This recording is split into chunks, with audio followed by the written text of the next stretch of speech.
What a week it has been. COVID lockdown, the longest, nastiest winter I've ever been through. Still going through it. Yeah, we lost Charlie Watts. We've lost Lee Scratch Perry.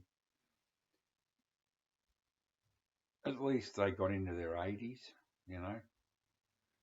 Charlie was about 80. I think Lee was 85. I'm 70, and I feel like a little kid compared with them. They're a different generation, a generation before me. But the generation that I looked up to, of course, about the only band from my generation that I could relate to were the Ramones. They were roughly my age, and they've all been gone for, holy crap, 20 years, I think. Fucking hell. Those poor buggers didn't even make it past 50.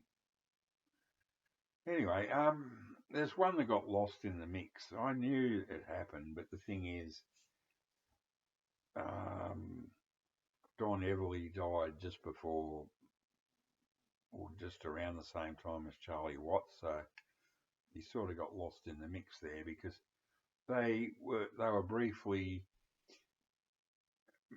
famous and highly influential, and didn't do much. They had a couple of later hits in the 60s. Bowling Green was one, but they're sort of so long ago that I don't, but they tend to be lost. But this is an Everly Brothers album, songbook.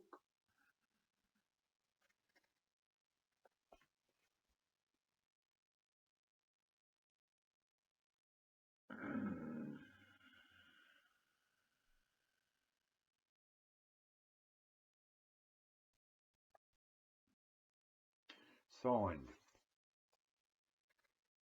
Now, I can't guarantee that that is their autographs, but because this they did tour out here. There was a tour with, I think there was Little Richard. God, I can't remember the others. And Buddy Holly, I think, of all things. I think came out here in '59. Oh, dear, oh dear. Now, this has been around. Um,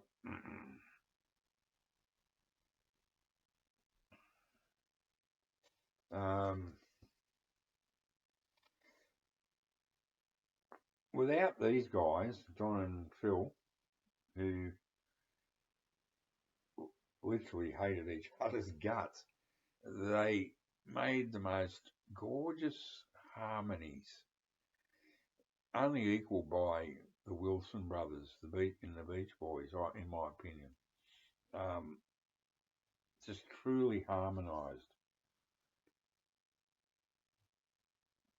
You know, Bye Bye Love, Wake Up Little Susie, Bird Dog, All I Have to Do Is Dream. That's really not my cup of tea. It's definitely aimed at the female audience. But there were two songs, and they were the early 60s, just after this, that really stood out to me. Walk Right Back and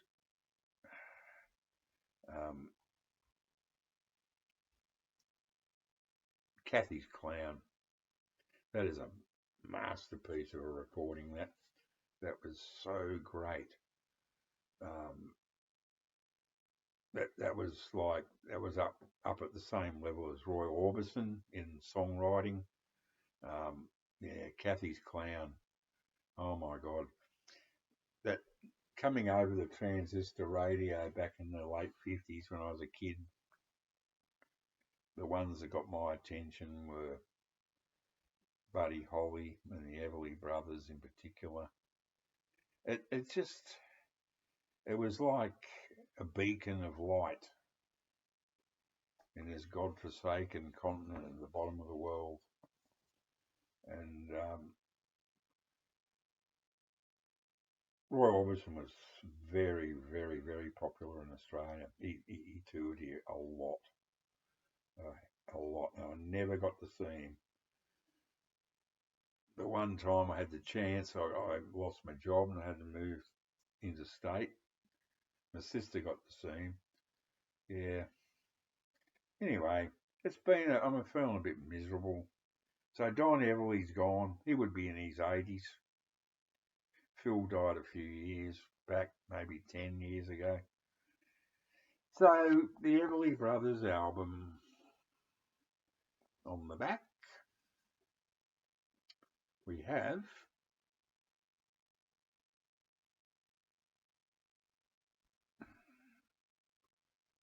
the Freewheelin' Bob Dylan,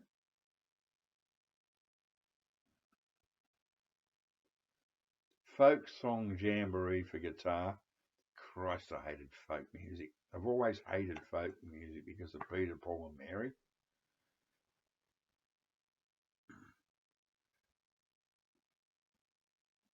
One of them was a pedophile. Peter, Paul and Hairy Mary. American Favourite Ballads, tunes and songs as sung by Pete Seeger. Goddamn wobbly commo bastard. I hate folk music. God, Jesus, I hate that shit. And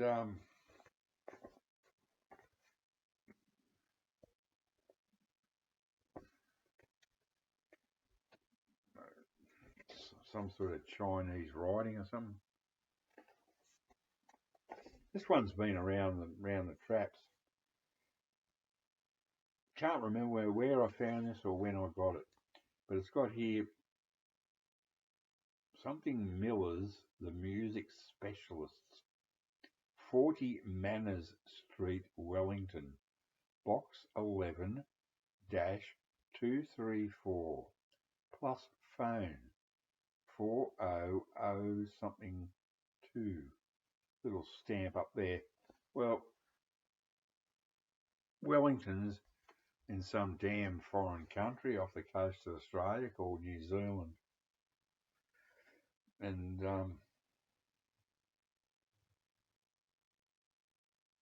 sincerely, the Everly Brothers. Phil, Don Everly. I think it's genuine. I really do. Not that I care or anyone cares. So, yeah, it's the thing, you know, the Everly Brothers and Buddy Holly were so important to white pop music. The Beatles wouldn't exist without those two I mentioned. Well, they would maybe, but the thing is,